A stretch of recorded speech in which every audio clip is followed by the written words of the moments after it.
Look at this. This bust of this serious man and a pyramid and three beauties and a television set. I get lost in the optical effect of these black and white stripes. I'm just bouncing. I feel like I'm inside this image, just bouncing back and forth between the surface and the illusion of space. And then come to rest every once in a while on the kind of reassuring geometry of the television set, or the wonderful stability of the pyramid.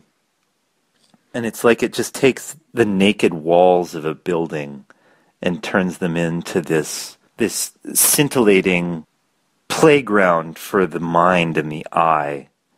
And I could just sit here and stare and stare and stare and stare and think. Just, kind of bathe in this wondrous play of form and these digital recreations of antiquity's most wondrous gifts. If you have wallpaper like this, I'll tell you what, it'll pull you right out of your screen. You can throw away your iPad or your television set, because this is more than enough entertainment for me. This is new media.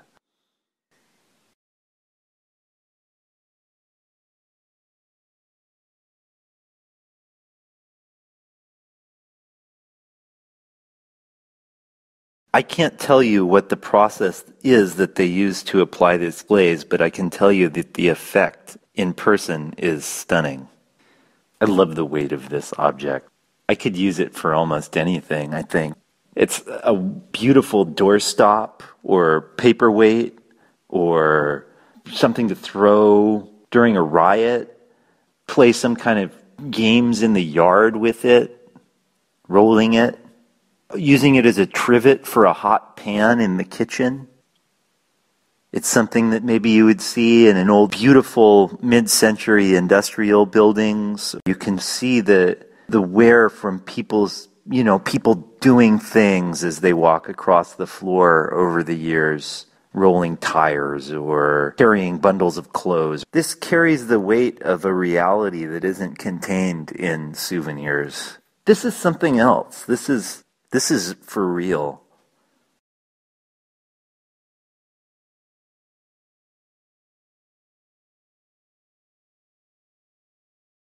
What is it about lighting that's so crucial to social situations?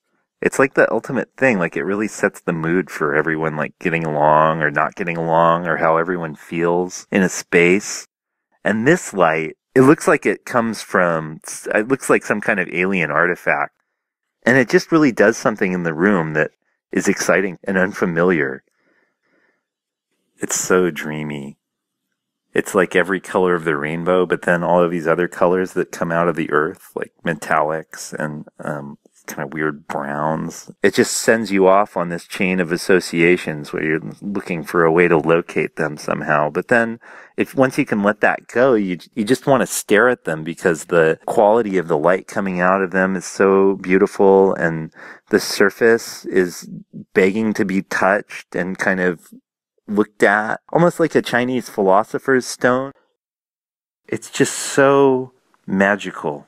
And it reminds me of watching The Wizard of Oz for the first time, when the whole world is black and white and all of a sudden they land in this magical place and everything turns into Technicolor. And the color on this is Technicolor color.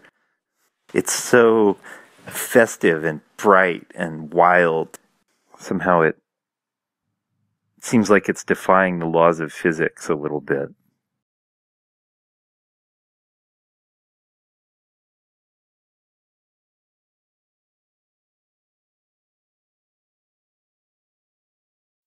What does it say on these shiny black beads that are wrapped around this blonde braid, this blonde shiny ponytail?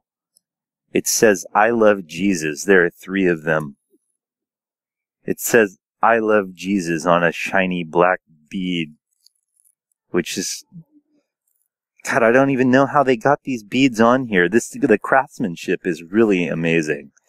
I don't know how they they forced this hair through these beads in with such a tight fit. You can see the hair just sort of the way it bunches. It sort of springs free from the constraint of these beads, and the hair is so soft and so blonde, and this braid is so tightly braided. I love the way it's attached to this beautiful natural wood handle. It's bound so tightly that it looks like it could endure any kind of abuse that one might want to inflict with this object. It's very, very sturdy. God, the way these things move is so finely tuned and totally captivating. I could just sit here for hours and watch the way this hair moves and the way it shines in the sunlight, and just the form is so fabulous. I'm sorry, I just got a little bit I got a little bit distracted looking at this and thinking about it, playing out scenarios in my head. It's that kind of object. There's something transportive about it. It takes you places that maybe you don't want to go, but once you're there, it's so good that you just want to stay forever.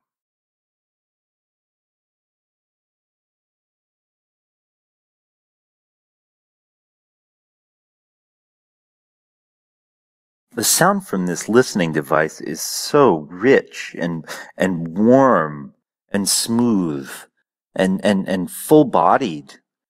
Like I'm swimming in an ocean of sound waves, and they're washing over my body, and I'm learning things about the world that never even occurred to me. It will change the way that you hear the world. Everything sounds truer, clearer, more lifelike than I had ever imagined was possible. Oh, it's just so strange to hear a woman's high heels on concrete and to experience that sound without being able to even see where the person is. And it doesn't just sound good, it looks good. My model has a fabulous glitter paint job and high quality stainless steel hardware. I can hear someone's car stereo. Oh my God, I can hear everything. It's a world of sound that I've never encountered before. It's like magic. It's like I have magic ears.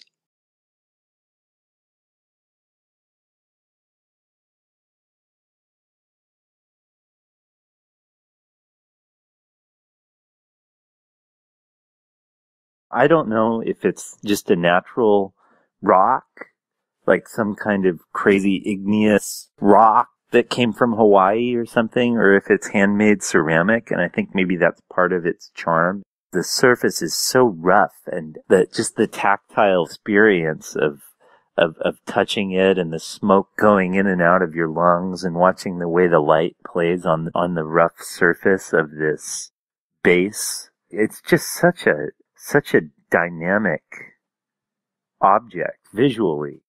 You can see that it's the kind of object that's just going to get better and better over the years too, because the metal will get a kind of patina on it from the ashes and from stubbing cigarettes out in it. I'll bet this rock is going to get a kind of rich, lustrous surface of greasy fingerprints and people touching it and spilling beers on it over the years. But you can always just degrease the brass with some vinegar. It's so convenient that way. It invites a sculptural approach to life. It almost seems like you could build a whole collection around this object. I just want to live in it. The ashes, actually. I've never seen ashes from a cigarette look more pretty than they do right now.